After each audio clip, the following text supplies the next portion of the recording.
Assalamualaikum warahmatullahi wabarakatuh. Sahabat Cahaya Nusantara yang dimuliakan Allah Subhanahu wa Ta'ala, dimanapun Anda berada, pernahkah kita mengalami sebuah peristiwa atau sebuah fenomena ketika kita menempati sebuah bangunan, terlintas ada sebuah pandangan atau penampakan yang berbeda. Misal ada sesosok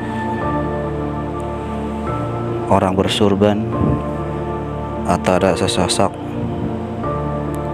orang sedang berzikir, atau bisa jadi juga melihat bangunan lama, entah itu sebuah surau, musola atau masjid, tapi desainnya desain lama.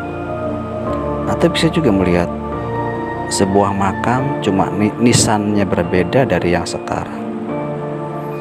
Nah, jika melihat itu semua, jangan kaget, jangan terkejut, karena sesungguhnya memang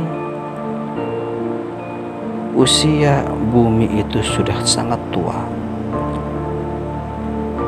Jika menurut para ilmuwan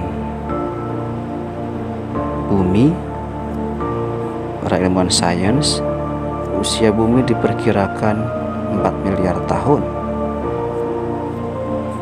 Lebih luas lagi, usia alam semesta diprediksi oleh para ilmuwan sains itu sekitar 13 miliar tahun. Sementara oleh para ahli peneliti Al-Quran disebutkan usia alam semesta dengan merujuk kepada Al-Quran itu diperkirakan 18, sekian miliar tahun. Artinya apa?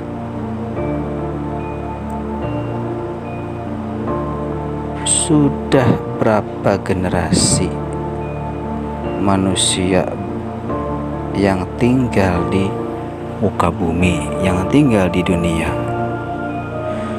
Sudah berapa generasi manusia yang sudah meninggal dunia? Oleh sebab itu, tidak heran jika di berbagai tempat dimanapun di dunia ini, di bumi ini, tidak hanya di Nusantara, dimanapun berada, penampakan-penampakan dari dimensi lain akan selalu ada. Tentu saja itu semua dengan kehendak Allah Subhanahu wa Ta'ala. Begitupun yang terjadi di Nusantara. Karena rumah yang kita tempati, jika memang kita diberikan oleh Allah hati yang peka, jiwa yang peka, sensitif terhadap hal-hal yang di luar nalar, kadang hati kita merasa, oh seperti ada makam, oh seperti ada petilasan, oh seperti ada seorang nenek-nenek, oh seperti ada seorang kakek-kakek. Atau bisa jadi juga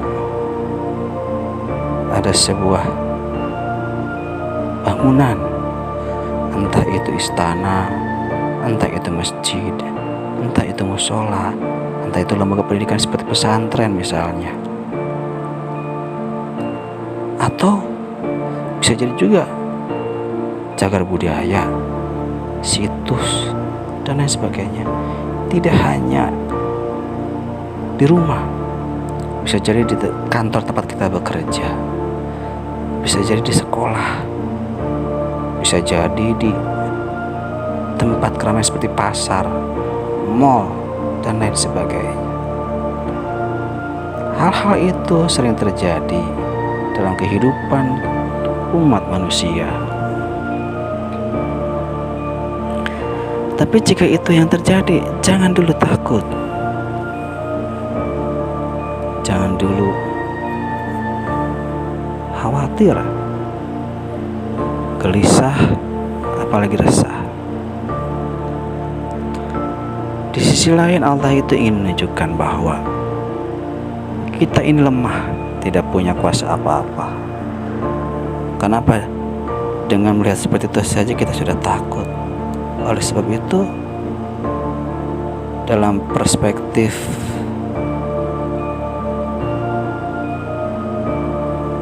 hubungan antara manusia dengan Tuhan, Allah tuh ingin menunjukkan bahwa manusia itu memang lemah. Oleh sebab itu manusia harus senantiasa berkomunikasi dengan Tuhan, harus senantiasa berinteraksi dengan Tuhan dan Allah Subhanahu wa Ta'ala. Lebih dari itu, tidak heran jika dalam setiap menempati tempat-tempat baru, entah itu rumah, entah itu kantor, entah itu sekolah, entah itu bangunan baru atau bangunan lama, tapi karena kita sebagai pengisi yang baru, dimanapun berada, kita pasti mengadakan syukuran. Entah itu bentuknya syukuran dengan cara menggaji surah Yasin, tahlilan, dan juga membaca Syekh Abdul Qadir Jailani. Itu yang biasa dilakukan oleh umat Islam Nusantara. Tentu berbeda dengan umat lainnya.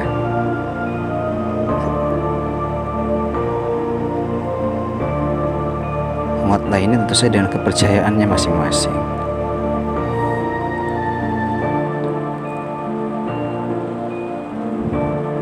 Nah, dalam konteks ini kita sebagai umat muslim, sebagai umat manusia biasa, ketika melihat hal itu jangan buru-buru takut. Cukup kirim doa, kirim Al-Fatihah, bilang dalam hati, coba berkomunikasi, berinteraksi dengan mereka yang tak kasat mata atau langsung kepada Allah Subhanahu wa Ta'ala. Kalau kalian memang mengganggu, tolong jangan ganggu kami, atau tolong pergi. Tapi jika tidak mau, silahkan. Kalau memang dimensi lainnya itu energinya positif, silahkan kirim doa. Atau jika memang energinya negatif, silahkan kirim doa juga agar menjadi baik. Para sahabat Cahaya Channel, Cahaya Nusantara yang dimuliakan Allah Subhanahu wa Ta'ala, dalam perspektif yang lebih luas, jika dikaitkan dengan Nusantara dan peradaban, maka sebenarnya Allah tuh ingin mengungkap bahwa Nusantara ini sebuah wilayah yang sangat besar, bahwa Nusantara ini mempunyai keunikan, bahwa Nusantara ini adalah sebuah peradaban yang luar biasa. Oleh sebab itu, Allah berikan kepada mereka para hamba Allah, berikan pengetahuan melalui penglihatan yang tak kasat mata, entah itu dalam orang-orang individu dengan mata ketiga atau para pelaku spiritual menyebutnya mata nanti. Melalui pengetahuan spiritual inilah Allah ingin menyampaikan pesan bahwa kebenaran itu tidak hanya bisa ditemukan oleh sebuah riset ilmiah, tapi bisa juga ditemukan, dilakukan secara spiritual atau dengan pendekatan spiritual. Oleh sebab itu, jika melihat almarhum Kiai Haji Abdul Rahman Wahid atau Gus Dur, tidak aneh kalau Gus Dur senantiasa menemukan makam-makam kuno atau makam-makam wali-wali Allah. Makanya Gus Dur oleh beberapa tokoh disebut sebagai arkeolog kuburan, karena apa yang disampaikan Gus Dur itu selalu tepat. Selain Gus Dur, ada yang melanjutkan, itu Habib Lutfi. Habib Lutfi ini selain dikenal sebagai seorang ulama, juga ada seorang yang diberikan kelebihan oleh Allah untuk mengungkap makam-makam para orang-orang soleh, solihin dari Allah atau para wali Allah. Kenapa? Dengan pendekatan ilmiah tidak bisa dilakukan, terbatas. Oleh sebab itu Allah ingin memberikan dengan pendekatan yang lain, dengan melalui hamba-hambanya yang tentu saja telah dipilihnya. Nah, dalam perspektif peradaban ini menunjukkan bahwa Nusantara ini luar biasa. Nusantara ini mempunyai sebuah kebudayaan atau mungkin lebih dari itu peradaban, baik secara fisik maupun non fisik, baik secara material maupun non material. Oleh sebab itu tidak aneh jika belakangan banyak penemuan-penemuan situs-situs kuno, banyak penemuan peninggalan-peninggalan bangunan terdahulu, bangunan tua, seperti yang ramai di Jawa Timur, ditemukan candi-candi, ditemukan peninggalan kerajaan Majapahit, dan yang paling menggegerkan adalah ditemukannya Gunung Padang.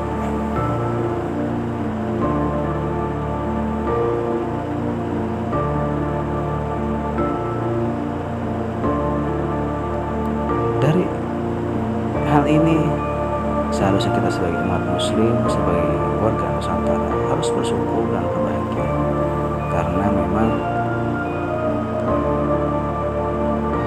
ternyata banyak hal-hal baru yang ditemukan di Nusantara.